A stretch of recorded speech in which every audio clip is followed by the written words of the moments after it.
Manchester সিটির বিপক্ষে অবিশ্বাস্য এক ম্যাচ জিতে ক্লাব বিশ্বকাপের কোয়ার্টার ফাইনালে এসেছিল আল হিলাল, কিন্তু জয়ের সেই ধারা শেষ চারে যাওয়ার লড়াইয়ে আর ধরে রাখতে পারল না সৌদি আরবের ক্লাবটি।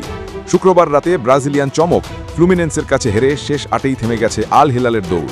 আর এই ম্যাচে 2-1 গোলে জয়ে প্রথম দল হিসেবে সেমিফাইনাল নিশ্চিত করল ফ্লুমিনেন্স।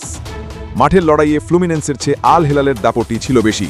58% বলের দখল রেখে 15 শট নিয়ে 4টি লক্ষ্যে রাখে তারা। বিপরীতে 42% বলের দখল রাখা ফ্লুমিনেন্স 10 শট নিয়ে লক্ষ্যে রাখে 3টি। কিন্তু বল দখল ও আক্রমণে এগিয়ে থাকলেও গোল করার আসল কাজটি ঠিকঠাক করতে পারেনি আল হিলাল। 40 মিনিটে আল হিলালকে হতাশ করে প্রথম গোলটি আদায় করে নেয় ফ্লুমিনেন্সই। দারুণ এক আক্রমণে বক্সের ভেতর পেয়ে লক্ষ্যভেদ করেন মাথেউস মার্টিনেল্লি। এই গোল নিয়েই বিরতিতে যায় দুই দল।